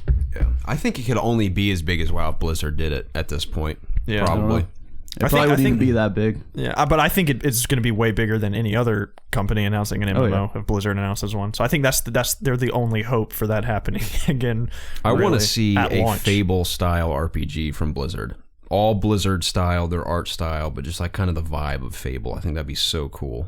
I think my easy answer would have been Naughty Dog doing something, but I think that's such an easy answer. A year ago, if you would have asked me this, I would have said Rocksteady and Spider-Man, but that ship is sailed, and I'm I'm completely enthusiastic about Insomniac. So I think I'm going to pick. Oh my gosh, I literally just had it in my brain, but I forgot. I'm gonna take I would take Bethesda, and I would have them do a different style of RPG, maybe like a space RPG or something that takes place in like a sci-fi setting. That's what I would like to see. What company again? Bethesda. Okay. Game Studios. I'd love to see a space type RPG. I want to sit down in a chair with Todd Howard and just be like, I would love space to just go to lunch with Todd Howard and talk to him. I would too. I'd love to get some nice sandwiches and just talk about his ambitions for video games. Why stop there? I want Bethesda's version of Mass Effect. You could take him home afterwards? That's essentially take him what home I with want. you. Just put him in your backpack. You're coming with me. So yeah, Bethesda's version of Mass Effect is what I want. That'd be really cool. I'll be into that for sure as well.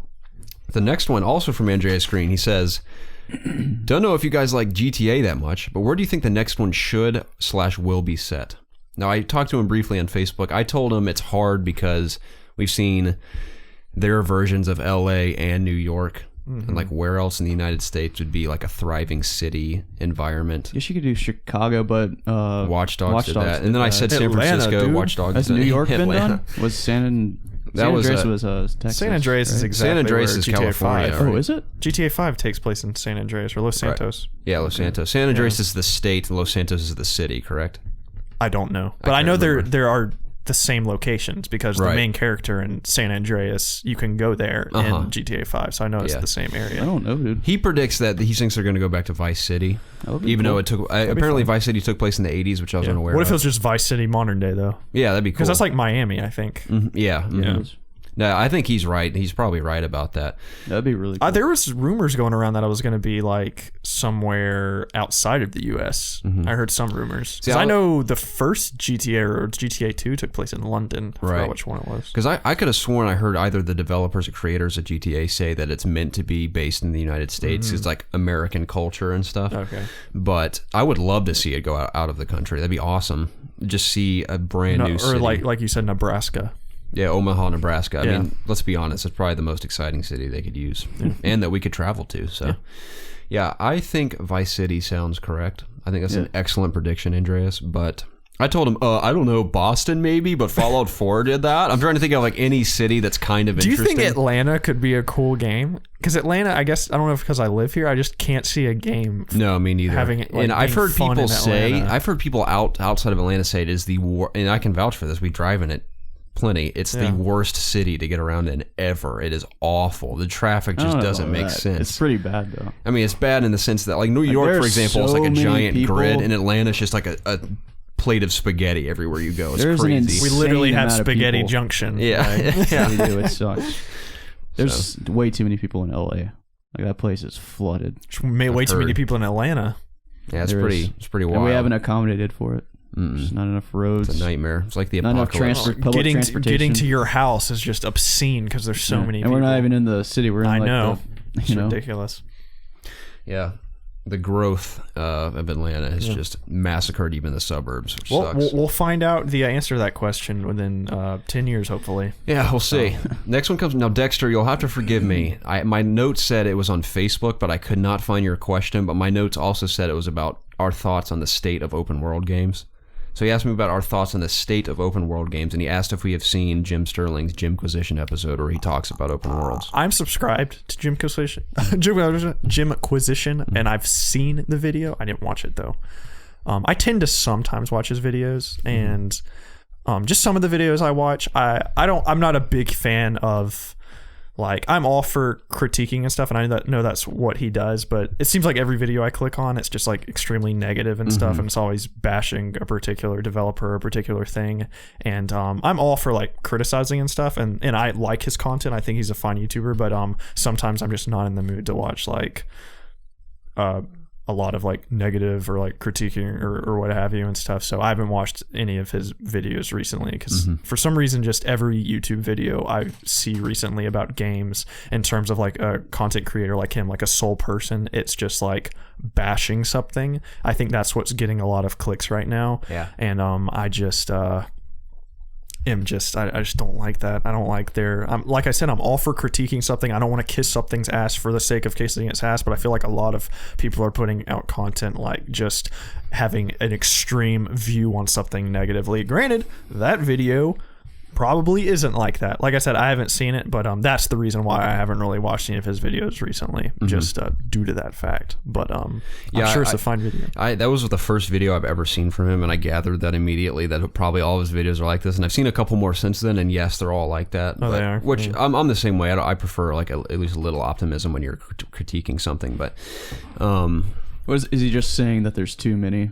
Well, one, there's too many. Like he says that what developers are hung up on, that if it's not an open world game, that it's not big enough and people aren't going to buy it and stuff. And then he says people create this open world and there's not enough content in that open world to make it interesting. And I'll be honest, the only two open worlds that have fully satisfied me in recent memory have been Fallout 4 and The Witcher 3.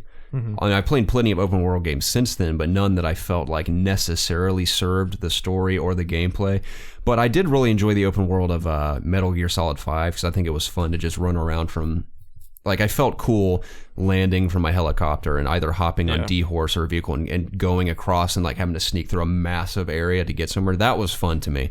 But as far as traditional open world games, or at least modern open world games, where there's this big world and there's objectives everywhere to do, and he's saying that most of them, in most of these open world games, specifically Ubisoft, are all just collect this, sabotage this place. He said it's just a repetition of countless objectives that you just do the same thing over and over and over again, and side quests are as simple as, hey, can you go pick this fruit for me and bring it back? And like that counts as a side quest. He's saying that that's a problem, and I agree. I wouldn't say it bothers me as much because I don't play as many of those games as I used to. I loved Far Cry 3 and 4. Sometimes there's like I have a craving for that game right now. Me too, yeah. Like I think it's just like that's a particular game style that like Ubisoft is caught up on. And do they need to do that with every single franchise they have? Like no, but in terms of like that just being straight crap, and I don't think he was saying that. I don't know. I didn't see it, but sometimes I like want that. Yeah, me too. That's why I'm excited. Now, I don't know when when my window will be, but I'm excited to play Watch Dogs 2. You said you thought it was pretty fun, and it looks fun to me, and I'm kind of... At some point when it makes sense, I'll be in that mood to play a Ubisoft game where I just run around the city and sabotage places and shoot stuff and drive around and everything. So it just sounds kind of fun. Yeah. That's kind of why I like The Witcher so much, because a lot of the side quests are just like one-off quests that it's just some person out and you just do something for him. And like there are some that there are repetitive, but there's a lot of different little mini stories placed within The Witcher. Having played The Witcher again, like pretty much every side quest is a little mini story. Is a mini story that really isn't repetitive. Every big creature at the end of a contract, I think only like one or two repeats itself. As in terms of like I think there's a griffin and there's like 2 Leshens. But even if it is like the same model, like they add something to the model to make it more there's compelling. choices like they're like one quest you don't even have to kill the monster like because some turmoil was going down in the village and one guy didn't want me to kill it, so there's there's always a choice to do that. I think The Witcher is probably one of the most unrepetitive RPGs I've ever played. Right. But I think that's why I definitely understand in terms of Ubisoft games. Yeah, for sure. Yeah, I think that's why most people, especially RPG fans, regard Witcher 3 as the standard of RPGs now. Like that, the new bar has been set. At least try to meet that because it's phenomenal. Yeah. So, but yeah, I'm not. And I'm not talking about the question marks because obviously that's repetitive. But I don't even. There's not really even a need to do those things. I guess just to get extra XP or crafting materials and stuff. But that's not like a side mission. That's just like, hey, there's a monster quest in this world. If you want to go get it, go do it. I'm talking about like the core of like the actual quest you get from like notice boards and stuff. Those aren't really repetitive. Yeah. So. Yeah, I'm not upset about the state of open world games because there are great ones and there are just mediocre ones. So I mean, that's with every genre of game. I haven't really played a game recently where I was like, this doesn't need to be open world. I'm trying to think of a game that I thought that with because like Final Fantasy 15, I loved the open world parts of that game. I've heard some people say that it shouldn't have been open world, but I really liked the open world. I would have preferred it to just be linear, but it's not to say that I didn't enjoy it. See, I disliked. I mean, I didn't like hate, but I disliked more than the open world the linear parts of that game. I don't know. I just feel like I don't know. I haven't played the other Final Fantasy, so I've only watched them. So having played 6 and 10, they are definitely extremely more linear, like very much so. So, but yeah, nice. Yeah, that's about all I have to say as well. But what's the next? We have Legend of Zelda and Horizon coming, the next big open world games, and Mass Effect as well. So we'll see how that goes. Yeah, and we'll judge accordingly. But thank you, Dexter, for your question. We appreciate that. That's 3 big open world games. How open worldy is Mass Effect even going to be though? It's like because Dragon Age was like that's true. open world. Like, is it going to be like that? I think it's going to be like that on different planets for sure. That's like technically open world. It's kind of like we've been saying, big hub areas essentially. Yeah. So, which I kind of prefer for Mass Effect. I liked, we've talked about this one. Mass Effect 1 was more like that, whereas 2 was like, if you land on a planet, you just go through a linear area. Whereas Mass Effect 1, you could actually get in the Mako and like drive around to different places and scan rocks and crap. Right. Yeah, I'm definitely excited about it. Hopefully it is great. I'm sure it will be. I have big faith. I'm ripping the N7 shirt right now. Nice. Yeah. Wasn't Mako a guy in Yu-Gi-Oh! The show? Wasn't he that guy with the C deck? Yeah, he was. Yeah. I still haven't gotten to play I've been playing that game too. Yeah, I've been playing that week. too. I've been so busy, I haven't had a chance to even open the app yet. You like it? I haven't played very much, but it's fun. Yeah, I'm playing a lot of it. I'm so excited. I like wake up and lay in bed and play it. That sounds great. It's fun. Man, don't burn yourself. Yeah, I keep trying to see how close I can get without burning myself. So the next one comes from our buddy Edgar Herrera at Gmail. He says, let's say you can only play one game for the rest of your life. What game would you choose and what genre? What open world story driven game like The Witcher, an open world sandbox game like GTA or Skyrim, a story adventure game like The Last of Us, a multiplayer game like Rocket League or Overwatch, or an MMORPG like WoW or Destiny? For the fun of it, any online game would have an everlasting community, so that is not an issue. So essentially, any game from any genre if you can only play one the rest of your life. I don't think I want to play anything the rest of my life. If I had to, I'd probably pick up WoW. Wow. Mm-hmm. Yeah, I'd probably just run out of stuff to do though. But I mean, if there's it would last the longest. The rest of your life is a long time. Yeah. You know what I would do? That's going to last longer than a lot of other games. Maybe not a multiplayer game. Unless you just get sick of it. I mean, there's PvP in WoW, right? That's true. Yeah. I didn't think about that, yeah. Get fucking wrecked, dude. In my own game. Get your ass out of here. I would probably pick... I would pick a multiplayer shooter because most multiplayer shooters are totally unpredictable, specifically ones that are big, like Battlefield or Halo. I cannot even tell you how many What's that noise down there? It's a phone. Oh. Yeah. I cannot even tell you how many ridiculous experiences I've had playing Halo 3 in the past, because just the craziest things happen in that game, especially when you're playing stuff like Big Team Battle. So I think the unpredictability of a multiplayer shooter would keep me entertained forever. If all I had was a multiplayer shooter, you would find me a week later. I would have hung myself from the coconut tree on the island. The coconut tree. Yeah.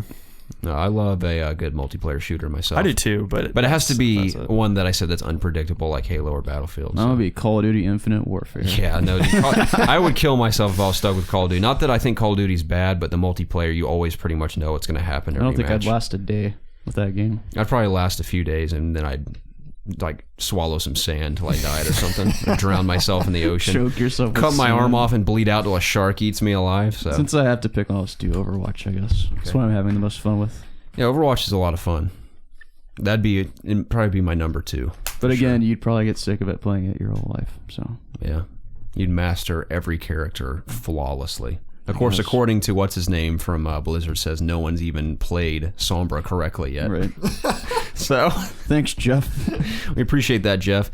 The last one comes from our buddy Sam Harris on Twitter. He says, "What is the one thing from Gaming Pass that should return? Example: complete all DLC, etc. Games released at launch." One thing that should return from Gaming Pass. I don't think having all DLC was a thing of Gaming Pass. I'm not saying that games have not unintentionally kept things out from DLC, but like for the most part, like back in the old days, if you would have gotten like Fallout 4 and have every single expansion, like that wasn't gonna happen. Right. But I don't know, man. I would love. I'm trying to think of stuff that makes sense. I can't say, I'd love split screen to be predominant again when online's a thing. That's never gonna come back. I'd like games working flawlessly from the bat. Without a day one patch? Yes. That would be awesome. That would be awesome. That would be nice. That would be great. That's a huge one for sure. I would love Nintendo to be a king of gaming again. Like people just regard it as being like all the games are incredible. Their hardware is killing it. types of true. I'd love for Nintendo to have a huge comeback. Even though it's not looking so bright for them currently, I'm excited about the Switch regardless. I would like to play WoW again. There would be millions and millions of people playing it like there used to be. There still are millions of people playing, but just not nearly as many as there used to be. Yeah, I miss the. Is that even the question? There's just one thing from Gaming Past. Yeah. I guess. One thing. It's the best I can. I'm trying to think of a couple just so you can pick and choose from. I miss the feeling of. I don't know how to describe it.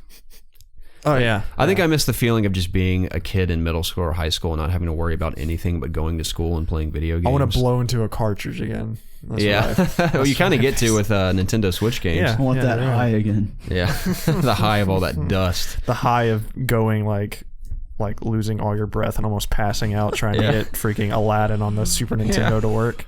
Vivid memories of blowing into my SNES. And then my grandpa finally bought me a air in a can and blew my mind. Yeah. I was like, what? I was looking for one of those the other day. I couldn't find one. I needed one for what I was doing at work. So, excellent questions. Yeah, they were fun ones. We really appreciate all those. Thank you so much for all of you, not only listening in, but contributing to the conversation this week. It was awesome. So thank you very much. Absolutely. That was the It's Obvious Gaming podcast. It's where my two best friends and I get together every single week to discuss video games. Obviously, if you're checking out us, God, I gotta write me a freaking book to follow. Write a so I don't script do and this study shit it. anymore. Yes, exactly. If you're listening to us, not checking us out, you got to do that at YouTube to look at us. If you're listening to us anywhere else but YouTube, please check us out at youtube.com/ItsObviousGaming. If you aren't subscribed to us on iTunes, please do that and write us a review. We've received a lot of very positive reviews, and we appreciate that very much. Don't forget to vote on that Twitter poll. Yes, absolutely. And send us a question on Twitter as well at AskIOG. Hashtag in front of that. Yes. God. What the hell? You're killing it, man. I know, dude. You're getting all the points across. I'll write on my hotel notepad when I'm gone. I'll write because I wrote that little thing I say already in the car, and I repeated it to myself over and over again, over a year ago, I think. So I just got to do that for all this other stuff, so we can look professional. We got to get more people to think we're professional to listen to us. So That's the problem. yeah, the lack of professionalism. and check out our communities on PlayStation Network. It's Obvious Gaming. We broke 100. That's pretty cool. Yeah. We have cool little the subreddit. It's not coming. Yeah. Sorry, that's not coming. I tried to do it and I was like, what? Yeah, I have to talk to people to get this up and running. Yeah, I don't really. I mean, I like browsing Reddit, but I don't like interacting. You have Reddit. to build a karma and stuff to do I'm not good at that. This is what I did one time. So I read these rules on Reddit for promoting a podcast. It's for up and coming podcast stuff. You can submit your podcast here. You have to follow these guidelines when you post it. It's scientific exactly how you have to post it. So it tedious me trying to figure it out for an hour, finally get it correct, and I post it and it was fine. And then it was immediately removed. It says, you don't have any karma. You have to have good karma before you can post anything. I was like, well, F me. So so I go commenting on other people's podcasts. And I genuinely would listen to the first couple minutes of a podcast and be like, oh, this sounds pretty fun. And be like, hey, podcast sounds cool. I like the subject matter. It'd be stuff that I didn't even think of. These guys that review fast food was a podcast. I'm like, that's kind of cool.